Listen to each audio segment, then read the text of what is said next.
Yahoo! Hello, hello, hello mga masters at mga ka-G! Good morning, good morning, good morning, good morning po sa inyong lahat dyan sa Pilipinas at sa buong Asian countries.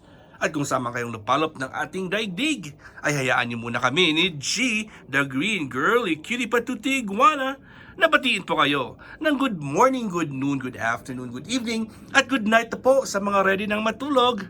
At welcome po sa ating episode na naman ng ating G and Daddy Health and Lifestyle Tips.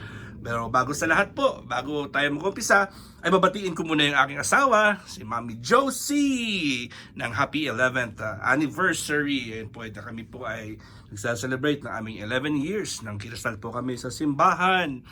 At syempre, maraming salamat din po sa pag-alaga sa ating anak na si Big Vlogs. Ayun po ang aking baby girl na super talented at syempre matalino, manang-mana po sa nanay.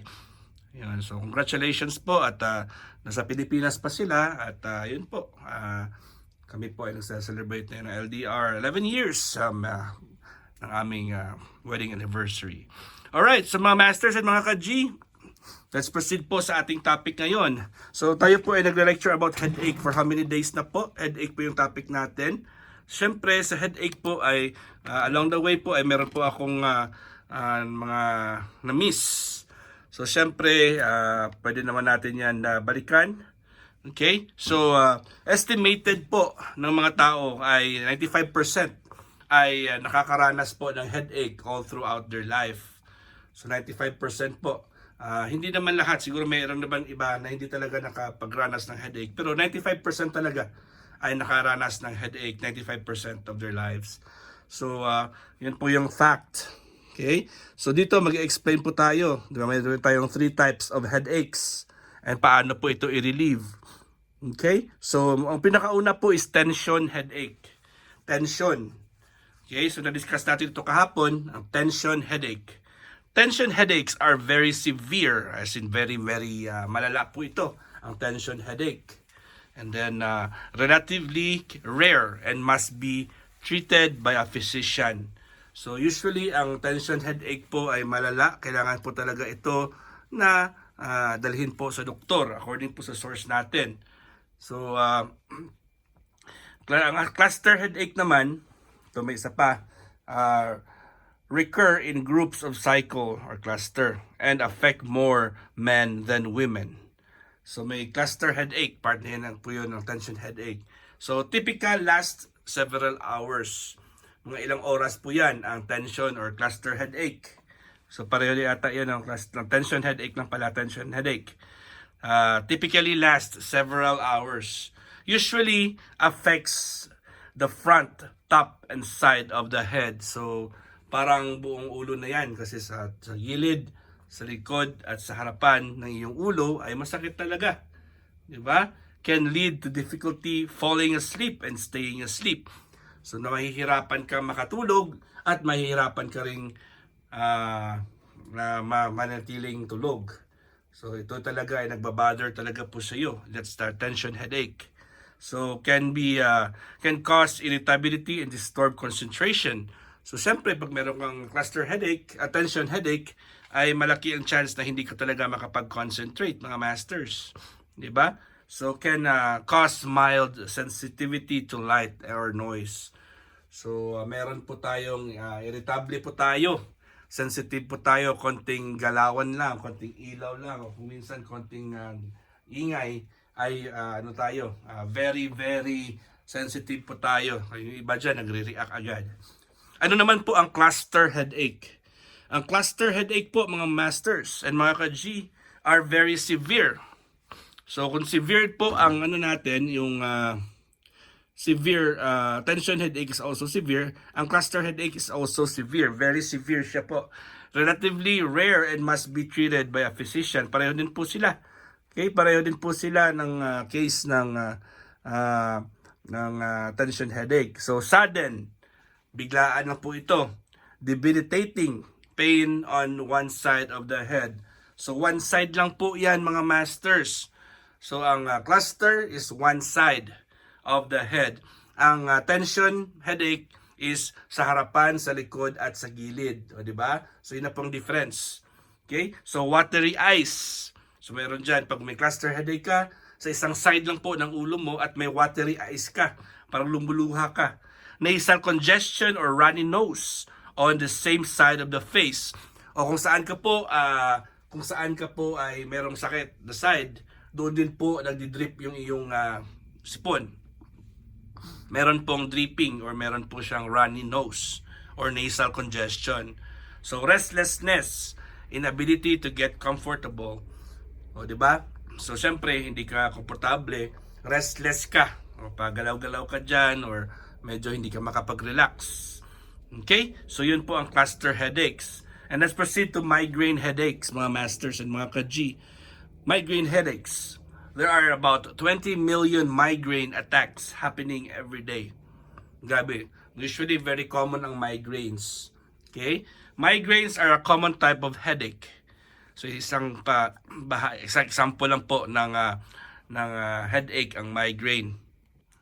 Ito po ay characterized by throbbing pain, kumikirot-kirot, and usually felt on only one side of the head that can last anywhere from 4 to 72 hours. Ay nako, gabi pala talaga ang migraine headaches, mga masters.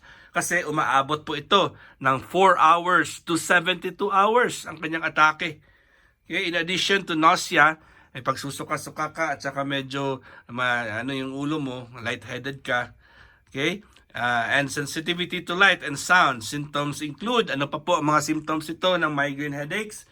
Number 1, abdominal pain. Sumasakit po yung abdomen mo, yung sa tiyan mo, sa taas ng bahagi ng iyong, sa tiyan na area. Abdominal pain. Loss of appetite. Paleness. So kumbaga yung kulay mo po ay maputla. Fatigue and dizziness. Palagi kang walang energy or wala kang energy sa araw, sa oras na yan, at siyempre yung ulo mo parang umiikot-ikot, dizzy. Visual disturbances such as bright, flashing dots or lights, blind spots, wavy or jagged lines or aura. So meron ka pong nakikita na mga ganun na pag kahit nakasarado yung mata mo or kahit nakabuka yung mata mo, meron ka makikita na mga bright flashing dots or lights, blind spots. Kumbaga, pag tumingin ka sa, usually yung peripheral visions natin, yung sa gilid, di ba? Kung minsan na kahit na nakadiretso lang yung eyeball natin sa harapan, kahit meron kayong angle na makikita sa gilid na yung kalawakan ng iyong tawag dito, peripheral vision. So kung meron ka pong migraine headaches, ay nagiging narrow po yan. Meron mga part na hindi mo na makikita sa gilid ng iyong peripheral vision. Okay, so medyo na-cut off po siya. Nagiging affected po ang iyong vision, ang peripheral vision mo. Okay, headaches are among the most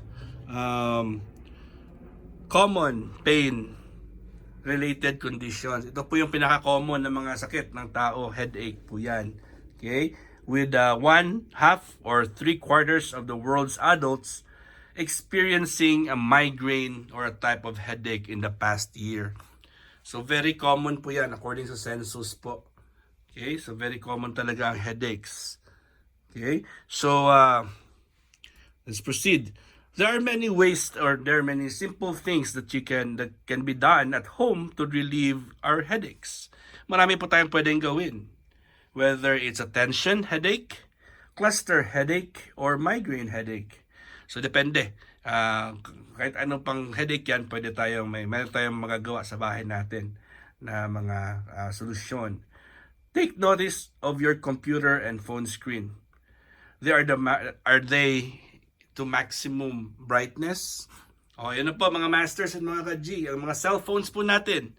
Just make sure your cell phones are not on the brightest level, because that can also increase the risk of headaches. Okay? So there are hindi po siya na dapat nasa maximum na brightness. If they are in maximum brightness, dim them a little bit na hindi po siya masyadong maliwanag. Okay, or create warmer light. If you are wearing a tight ponytail, sa mga babae po, if you're wearing tight ponytail or hat, ayun, loosen niyo po ang inyong ponytails kasi yun din po ay nagkakos ng pull sa ating mga nerve ending sa ating ulo. Sa inyo, mga ulo. Siyempre, mga lalaki din nagpo-ponytail. Ayun, tingnan natin yan, ha?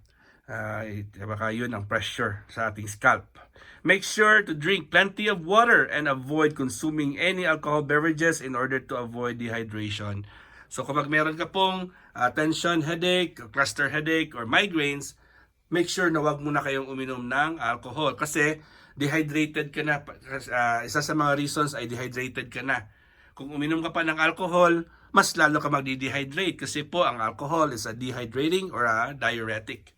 And syempre, let's increase or let's drink the required amount of water, which is 2 liters a day, or sometimes, or let's convert it into glasses. Kailangan po natin ng 6 to 8 glasses. Ang isang glass po ay 250 ml dapat. Pero syempre, di ba iba din yung size ng glass natin. So kung meron kayong 500 ml na na lalagyanan, 4 po yan. 4 ang kailangan natin yan.